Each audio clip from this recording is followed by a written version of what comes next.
Thank you for joining Ripen's Self-Directed Support Program. We're here tonight for a conversation with General Treasurer James A. Diosa from the Rhode Island Treasurer's Office, and we're going to talk about Rhode Island's able accounts this evening. So for those of you joining us that don't know about Ripen, we are a 501c3 nonprofit organization, and we're staffed primarily by peer professionals. We help Rhode Islanders of all ages and abilities navigate systems of care that we ourselves have navigated. So those are the three main buckets of care: are healthcare, education, and healthy aging, as well as other supports and complex systems. Self-direction is one of the service models that's available through the eligible for funding from the Department of Behavioral Health Care, Developmental Disabilities and Hospitals, or that's BHDDH. Along with their trusted families and allies, these individuals manage their own budgets, hire their own staff, and set their own priorities for how they want to live their lives. And this webinar tonight is being brought to you by Rhode Island, the Ripen Self-Directed Support Program. And we're here to help support families navigate the system of self-direction, as well as provide training and education, referrals, resources, and always working with other collaboration agencies to get you the services that you need. Okay, everybody, we're going to now welcome our guest speaker this evening, Rhode Island General Treasurer James A. Diosa, and we're here tonight to talk about the topic of Rhode Island ABLE account, and ABLE stands for Achieving a Better Life Experience.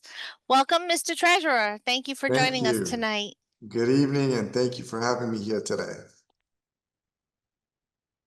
I'd like to first, before we go into the presentation, just add the disclaimer that this is not legal advice and that financial decisions vary based on individual circumstances, and you should always consult with an attorney or a professional about your specific situation.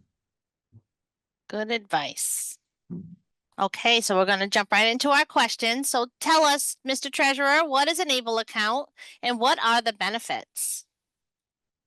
Great. The ABLE account to us here at Treasury is an important tool in the toolbox to help families save for the future expenses, surprise expenses.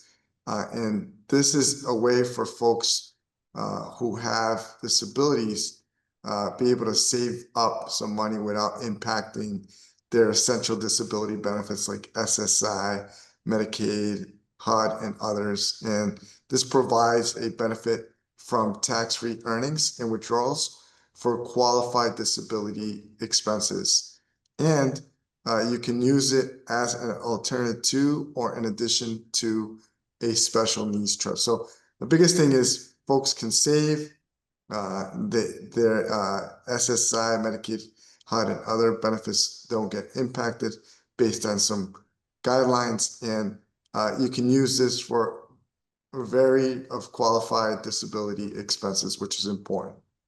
Okay, and we just brought in a special needs trust webinar last month, so this is a nice follow-up for our families that are joining us yet again this month. So tell us, why do you want us to save? Well, as I tell everyone, from the kids we're teaching financial literacy to the folks that are ready to retire, is that saving gives you the ability to have stability, freedom, and independence, the ability to have choice. It gives you flexibility around how long you have to work, how soon you can retire, and more importantly, have fun. So it's a very important decision in anyone's life to be able to start saving money, but with the purpose and the idea that this is going to cover certain expenses, ensure stability in retirement, but more importantly, the independence of having the access to some money that you've saved. Nice. And who's eligible for an ABLE account? So to qualify for an ABLE account, the disability must be present before the age of 26. and one of the following statements is true. So the first one is the person is eligible for supplemental security income or Social Security disability insurance because of a disability or blindness as defined by the SSA, which is the Social Security Act. A medically determinable physical or mental impairment with marked severe functional limitation has lasted or is expected to last at least 12 continuous months or could result in death with a written disability related diagnosis by a physician. Last is the condition is listed on the Social Security Administration's list of compassionate allowances conditions. So these are the opportunities for the eligibility of opening up an ABLE account. Okay, I'm gonna pause there to see if there's any questions in the chat. Let me take a peek. So the first question is, how long does it take to get approved for an ABLE account? The application process is very straightforward, and it only takes about 10 minutes to complete online. Once you submit everything, the account is typically open right away or within a few business days. There's no long approval wait. As long as you meet the requirements, you can use your account almost immediately. Okay. The next question I see is, at what age can you open an ABLE account? I'm going to hold that question because I do believe we have a slide coming up for that. So let's move forward. How much can you save in an ABLE account, Mr. Treasurer? Very, very good question. We get asked about this a lot. And the lifetime contribution limit enables you to save up to $100,000 in a Rhode Island ABLE account. Wow. The first 100 in account balance is exempt from the SSI resource limit, but you can do up to 19,000 can be contributed annually or possibly more if the account owner is earning income by full or part-time. And another question that we get asked is about the contributions, and they can come from any source, or, Wow, earnings, family, gifts, etc. So if I was to open an ABLE account, my son is going to be 21 next month, which I can't believe, but it's true. And like for his 21st birthday, if his aunts and uncles wanted to contribute, would they be able to do Absolutely. that? Okay, Yes. that's good to Very know. easily. And then it also sounds like if he was able to earn an income, it's possible to set it up so that some of his check would go into the account and kind of save that Yes. way. Would that? Absolutely. They can be deducted. Okay, awesome. What are my savings and investment options? Well, this is this is a very good opportunity to highlight these different type of investment options, because folks think there's only 2-3 options to pick from, but it's pretty flexible. We have 8 savings and investment options to meet the goals and more importantly be up to your risk tolerance. And so we have 7 allocation options ranging from a very aggressive strategy to conservative ones, as well as money market options. And there is an FDIC insured checking account with an optional debit card and a limited check writing. So some folks might be a little more into the weeds and much more experienced, and they want to really go into the details of different strategies. They can do that with our provider. Okay. And what can an ABLE savings account be used for? I think this is the question on everybody's minds Yeah, it's a very tonight. good one. But more importantly to highlight is that the withdrawal savings tax-free for expenses related to the account owner's disability that help improve their health, independence, and quality of life. And these expenses are basic living expenses, food, transportation, assistive technology, health care and expenses, administrative services, education, housing, employment training and support, personal support services, financial management, legal fees, and not covered here is also funeral expenses. Okay. I'm gonna pause there because this question, as I predicted, did bring up some questions. So, what documentation is required to demonstrate a qualified purchase? No, I think it's pretty open to say that, you know, our partners who manage this program are very accessible. And if you have any questions or doubt as to a qualifying expense, they will walk you through this process, which is important. Number Mm-hmm. one. Two, if you believe your expense, it falls under the purview of the things that I've highlighted, you could just make that expense, save that receipt. You know, we don't look at every expense, but it's important for IRS, if they were ever to come back and audit your expenses, that you be able to prove the expense and what it was for and what it qualified under. That and all is how the program operates. So it's a pretty good program, and I think that this program allows people to have some independence with their decision making. But Mm-hmm. I'm always clear that if you have any doubts or questions, contact our office. And more importantly, save all documents at the time of purchase of anything, purchase or expense Mm-hmm. that you Okay. feel fall into this. So what I hear you say is that you can make a purchase eh, under one of these areas and save your receipt, or if you're not sure, that we would reach out to your the company that oversees the process and have a conversation to see if something before we make the purchase. Would that Correct. be okay? Very All right. clear. And Right. then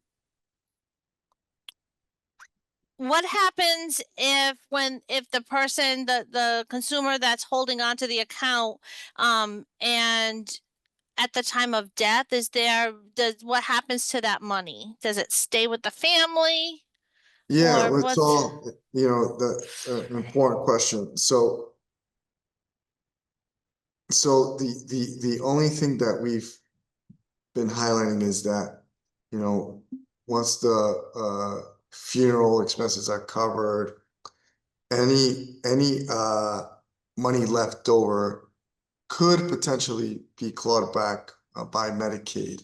And so Okay. we're working closely with the legislature so that any Rhode Island Medicaid dollars that might get clawed back stop. No, that the law prohibits that from happening. Otherwise, that money would go into the person's estate. Okay. All right. And is there a fee every time you try to access money from the account or make a purchase? There's no fee from any purchase or anytime you want to access the account. But as almost every account, it does charge, you know, a maintenance fee. Mm-hmm. The maintenance fee varies depending on different options, but generally speaking, it's about $31 if you opt into the electronic totality of the management of the Yep. program, meaning no paper mail, etc. But it's $56 if you want the statements and all that a year. Got it. $31 if you want it all electronic. If you want 50, if you want paper correspondence and Yep. statements, etc., that's about $56 a year. Okay. All right. Some of us do still like our paper. Yeah. Okay. So who can open and manage an Able account? Please tell us. So, you know, every individual has the ability to open it up themselves, or they can authorize an individual on their behalf. They have power of attorney, they have a guardian or conservator, a spouse, parent, sibling, grandparent. representative payee appointed by SSA. Regardless of who opens the account, the individual is always considered the account owner, and one able account is allowed per person. Important to note that. Okay. A quick question that just popped up. At what age can you open the account?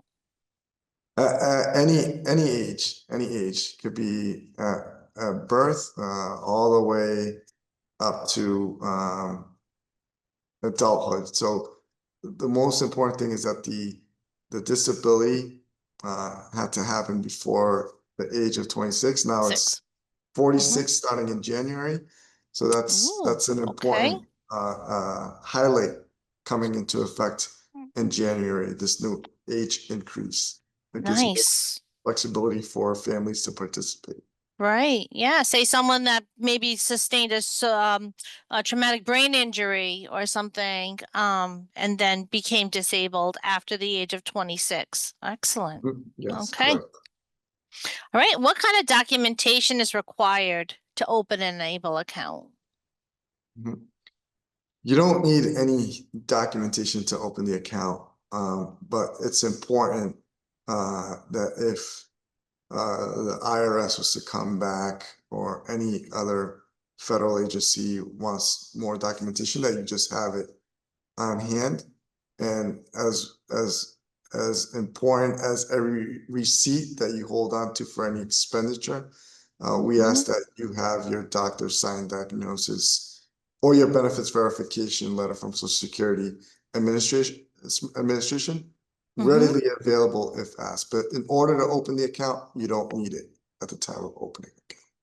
Okay, so just to clarify, you would want you'd want to have some kind of documentation on hand from your loved one's doctor that states that they had have a disability that started prior to age 26, and just have that on hand along with the benefits verification letter from Social Security. Yep, correct. Great. Okay. And tell us, what's the future of Able? I think you kind of already told us, but we're gonna go to the slide. Yeah, we highlight that the federal government has increased the disability onset from 26 to 46. And as I mentioned earlier, we're working with our Rhode Island legislatures to eliminate any opportunity of Medicaid clawback to happen once a member of ABLE has passed on. I think that has been one of the highlights from individuals wanting to participate is they're afraid that all the money that they save could be clawed back at some point. And so we're trying to eliminate that. Okay. And so because the person qualifies for Medicaid throughout their lifetime, Medicaid's looking to take back some of the finances for Right. all the expenses that they accrued during their lifetime, right? And but Yes. seems like you're working towards eliminating that, hopefully, fingers crossed, Yes. and then the money would stay with the family and with the estate. Correct. Okay. So this looks like where we can learn more about the Able Absolutely. account, ri.savewithable.com, or we can call 1-888-609-8915. Yes. And that would be the number to your processor, right, for the Able Correct. accounts. Okay. And what Who is the is name of who is that? a census? Their name A is a census. census. They're Uh-huh. really good. They're very accessible, very kind. They provide excellent guidance, and I think that that is one of the reasons why we believe ABLE will be very successful. Okay. All right, I'm going to open it up to questions. Let me check the chat here for a second. All right. Okay, so can you set up an automatic payment for a qualified monthly purchase? Yes, you can absolutely set up automatic transfers or payments through the linked checking or debit account feature. And it's very, very convenient as to your question for any recurring events like the rent, utilities, therapy costs, etc. Okay. Are there safeguards in place that can prevent someone from becoming a victim of fraud? Very, very important for our census, who is our partner, and us at Treasury, is we know that there's fraud that happens, and our program manager has enhanced fraud protections in place to protect their accounts from bad actors. Mhm. You know, members can always have access online to monitor transactions and also receive alerts. And there are also strict controls over who can manage the account, which is important. Authorized individuals have to and must be officially designated. So it can't just be someone that you just designate. It has to go through a process. Okay. And if for some reason you decided to close the account, how would you have to spend down the money on qualified purchases for the money that's already been accumulated? Mm, the only thing, yes, you can close that account, withdraw the funds, but dependent on what you're going to use it for, it could be subject to taxes. And so, Taxes. yeah, Mhm. so that's the biggest thing we tell people who ask that question. You can absolutely close it. Uh, if you're going to use it for something else that doesn't fall into the parameters of the program, then you're going to be subject to taxes. Okay.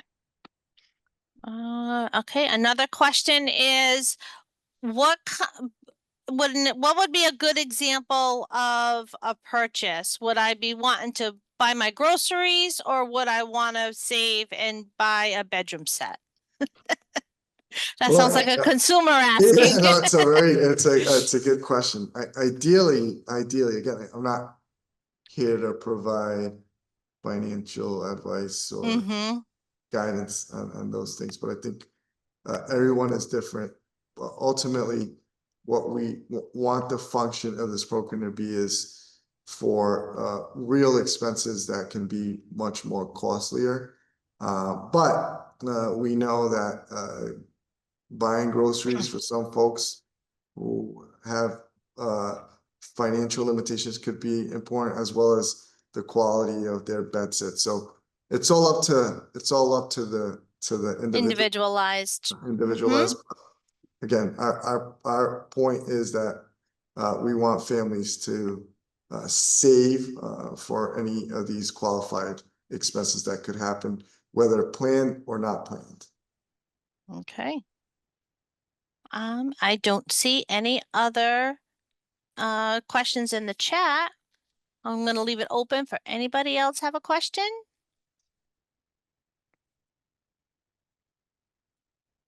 Nope. Okay. All right. I'm gonna turn the presentation over to Laura now, and she's gonna go through and tell us what's next with our program.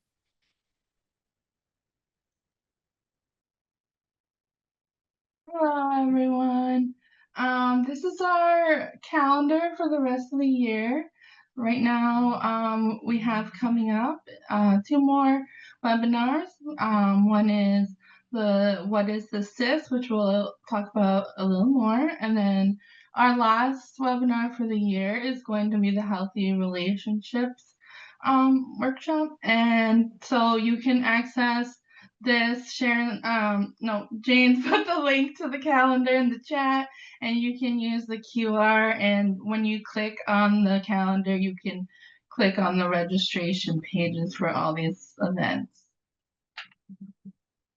This is the What is the SIS, the Supports Intensity Scale, and how do you prepare, our next webinar, which is actually coming up fairly quickly on November 4th. And same time, same place, you'll get, when you register, you get the Zoom link.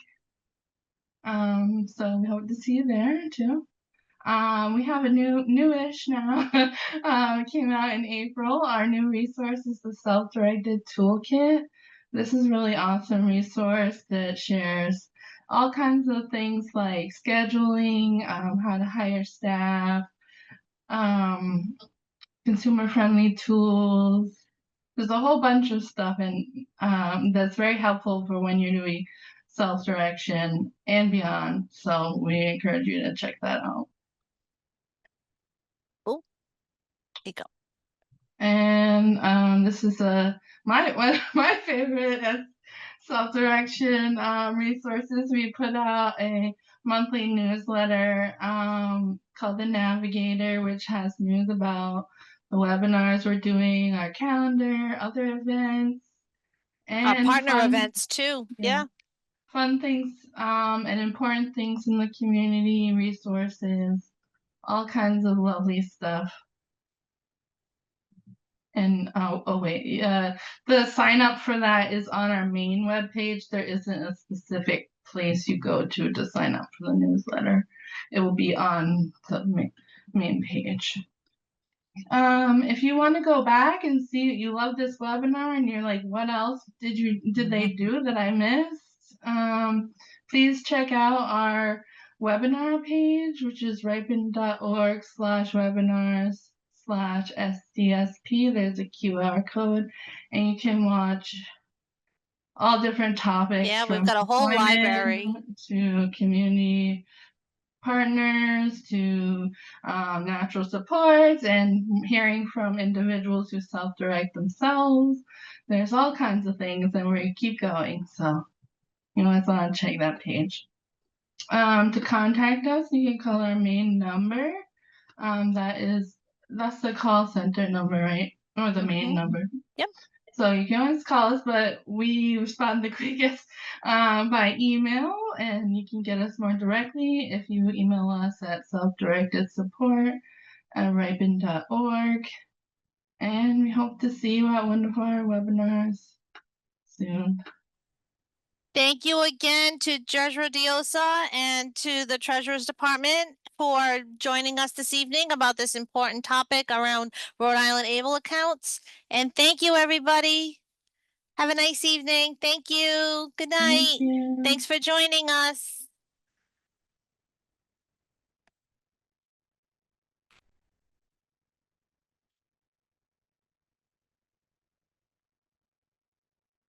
Thank you, everybody. Have a good evening.